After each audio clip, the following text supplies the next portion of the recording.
Hello everyone, welcome to a new chess video. In this video, I'm going to show you the best opening trap you can use with the black pieces. And believe me, I'm not exaggerating. You can use this trap whether your opponent plays the king's pawn, that is e4, or the queen's pawn.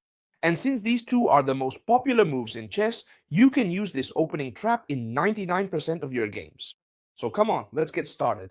What happens if they start with the king's pawn? What should I do? It's very simple. We're going to use the Alekhine defense, knight to f6, a very uncommon defense. Things are already looking good from the start. It's even better with the black pieces. You can play it against the king's pawn and against the queen's pawn, which is great, and on top of that, it's a defense that's not used very often. So far, everything is perfect, but don't worry, it's only going to get better. We threaten the pawn, that's obvious. The most logical and best move here for white is without a doubt to advance this pawn. They turn the weakness into a threat. Now they're threatening this knight. Chess teacher, where should I put it? Remember this well. You should place the knight next to the pawn. Very good. Now we've moved the same piece twice, which is not recommended at all, and we're letting our opponent take control of the center. Very good move, but don't worry, our trap is coming up. Now, the theoretical move in the Alekhine defense would be d6, but we're not going to follow theory. Instead, we're going to set up the opening trap. What's more, this opening trap works extremely well. We're going to play this pawn to b5, a move that looks very strange.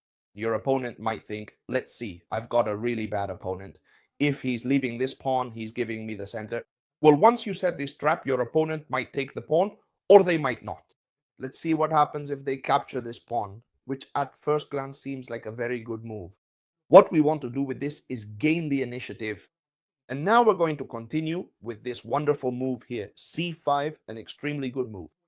What are we doing? Threatening pawn takes pawn. But here many will say, come on chess teacher, you're going crazy. You just gave away a pawn and now you're giving away another one. They might take it or they might not. First of all, what happens if they're greedy and take the pawns? That's what I see most often, that my opponents eat up the pawns when I give them away. Let's see what happens. Careful, because here we're opening up the lines to place our queen on a 5. Queen to a 5, check, and I'm going to take the bishop. So watch out for this trap because you always have to be very careful about placing your queen on this diagonal here. Should you play queen to 5 now? Yes. Even though we're attacking the bishop and our opponent is threatening our knight, we still have to do it. Let me show you how it would continue. Queen to a 5, check, and we take the bishop. How can they block this check? They have many ways. For example, if they block here in front with bishop to d2 or knight to d2, that would be a very bad move because we simply take the bishop and the queen is no longer attacking the knight. Therefore, they can't put any piece in front of the king and in front of the queen, right? If they play knight to c3, that would be a huge mistake because we would win a piece after knight takes, pawn takes, and now the knight is no longer being attacked. Therefore, we would capture the bishop for free. And not only that, but our opponent would have 3 doubled pawns. They would have a very bad pawn structure. So here, you can't play knight to c3 to block the check. What should white play? I'm sure many of you have guessed it. c3. c3 to block the check. And if we capture the bishop, our opponent could capture our knight. So how should we continue? Well, it's very simple. We take the bishop. If when our opponent takes our knight, it's true that we're down 2 pawns, but now we play bishop to b7 attacking the queen, and you can see what happens, right? Ladies and gentlemen, wherever the queen moves, we're going to play bishop takes b2, and we're going to capture this rook. So now we're down a pawn, it's true, but we're going to win the rook, no matter what they do. For example, if here they decide to play, just to say something, it really doesn't matter to us. If they try to threaten our queen, that would actually be even worse. If they move up anything like bishop to d2 or something, we take the rook. But if they try to threaten our queen, it would actually be even worse, because they let us come in here, check, and the king would have to escape. Now we would take the rook, and we'd be up a rook. Well, first here, obviously, we would trade queens, right? Because they're threatening ours. We trade queens and take the rook. Here we would have a rook advantage, but not only that, this king has already moved and can't castle anymore. We're going to develop the bishop and castle. These pawns will be very easy to capture, and we'll have a tremendously good advantage. What do you think? Does this trap look good or not? Well, just wait, because it gets even better. We've seen what happens if they play the king's pawn, right? But what happens if they play the queen's pawn? How can we continue? So, right from the start, we're going to make this amazing move. b5. And many of you will say, what a bad move. Again, you're giving your opponent the center so they can take over the whole board. Plus, the bishop attacks our pawn, and this can't be good in any way. But don't worry, because we're going to reach an almost identical situation. By the way, I'm preparing a trap with the white pieces that's also going to blow your mind. And let's do a challenge. If this video gets 400 likes, I promise to upload it as soon as possible. So it's in your hands. Alright, now they're threatening this pawn. Should we defend it? No, we should keep playing knight to f6. That way, if they capture our pawn, we simply take the central pawn, and we would have made a favorable exchange since they've taken a side pawn, which isn't worth much, for a central pawn, which is worth a lot. But of course, here our opponent might realize that they have a way to win this pawn completely for free. It's true that we're threatening a pawn exchange, but if they push this threatened pawn forward, attacking our knight, then they'll be able to capture this pawn, and that's correct. However, this is starting to sound familiar to you, isn't it? The knight moves next to the pawn, and when they capture, we're in the same situation as before. And notice that now they've started with the queen's pawn. How are we going to continue? You remember, right? c5. Key move. We've seen that if they captured, we played queen to a5. Do you remember? We just saw it. But chess teacher, what if they don't capture my pawn? It's obvious, isn't it? It could be, for example, that when you attack this pawn, they defend it with c3. A more than reasonable move. White has an extra pawn, and now they're defending their structure. Well, don't worry, because here, all you have to do is pawn takes pawn. Remember this well. And now again, queen to a5. Notice that now we're threatening the same thing again. Check, and I'm going to take the bishop. But now it's even better than before, because the queen is blocked by the pawn and won't be able to recapture the knight. That is, if they cover with either queen to d2, bishop to d2, or knight to d2, what are we going to do? Well, we're going to capture the bishop completely for free. So, what should they do?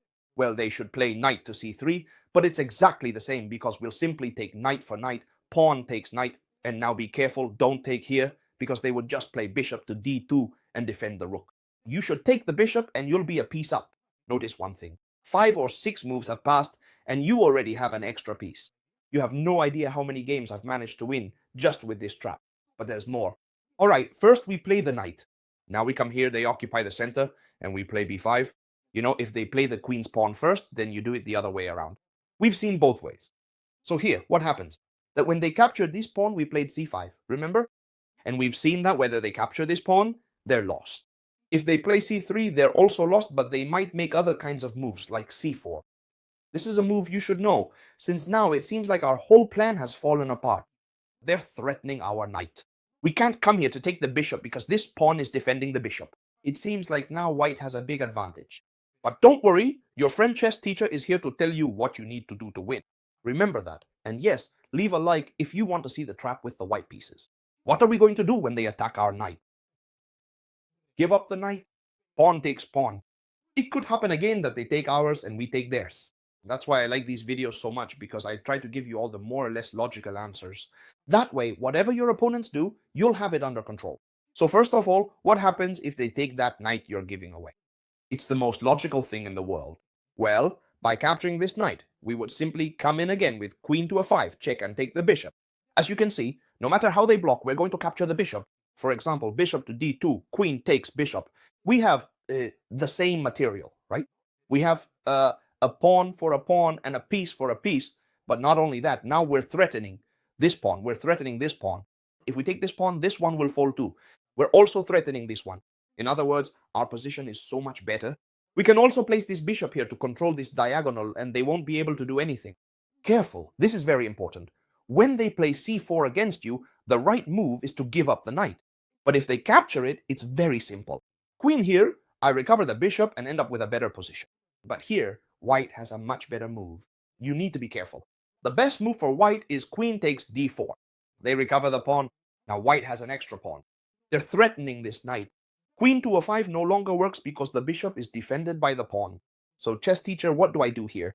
I'm left a pawn down with a lonely knight in the center. Now it's under attack. What should I do? Don't worry, because here we have a very, very good move. We're going to jump with the knight to b4. The threat is obvious. What are we threatening? Well, if it were our turn again, we'd play knight to c2, check, take the queen, take the rook. A textbook triple attack. But white has a very natural way to defend this square with knight to a3. We could continue with a 6, a very good move, and we'd be left with a slightly advantageous position. However, the one I like the most here, and that will help you win many games, is queen to a5 again. Notice that if you really study this video, you'll be able to win a ton of games because it's a gold mine.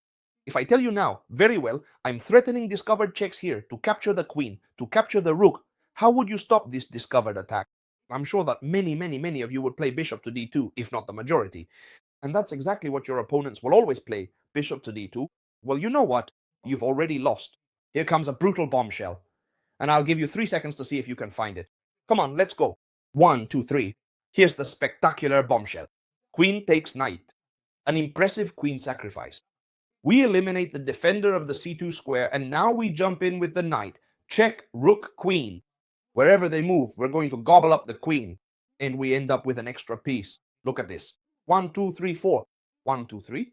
And not only that, the king can no longer castle. We're threatening over here. The opponent's pawn structure is a complete disaster. This position is completely winning. Wait, because the best part is yet to come.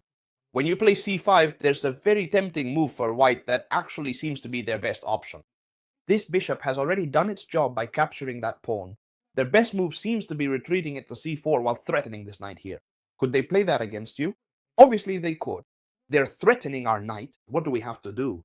Well, pay attention. We're going to give it away anyway. Why? Because it doesn't matter if they capture this knight or not. Whenever they capture it, we'll have queen to a 5 check available and we'll get the knight back. That's why this tactic works so well. If they don't capture this knight, then we'll defend it with bishop to b7.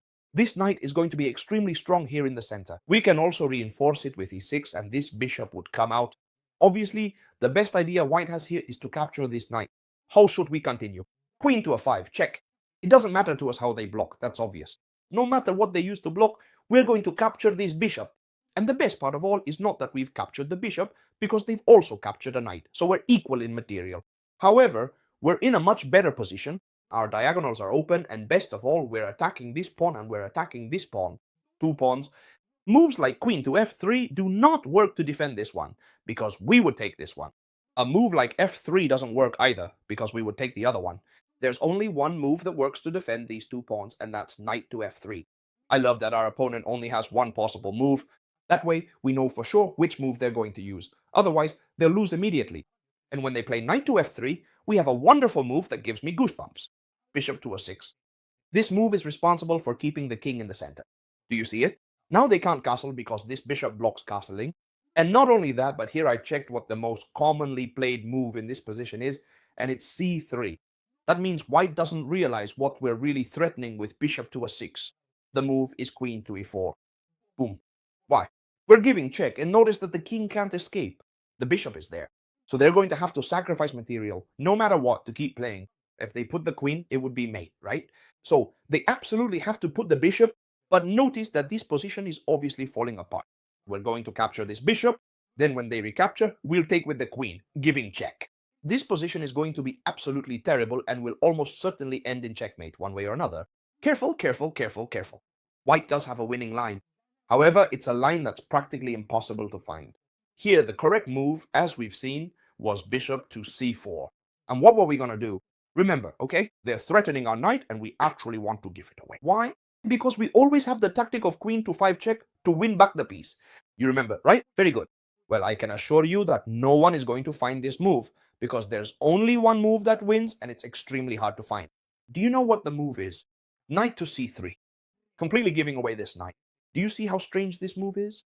But I still want to tell you how you should play if your opponent finds the right move, just in case, so that you're well prepared after watching this video. You want to give me the knight? Alright then, I'll take it. You take the knight and we get into the game. They capture yours, and on top of that, they attack your rook. Well, of course, here they're threatening your rook. If we were to capture here, they would capture over there, and that rook would be in trouble. We're not going to do that. What move do we love? Queen to a 5. Your opponent won't expect it, because now we're setting up a very interesting discovered attack here.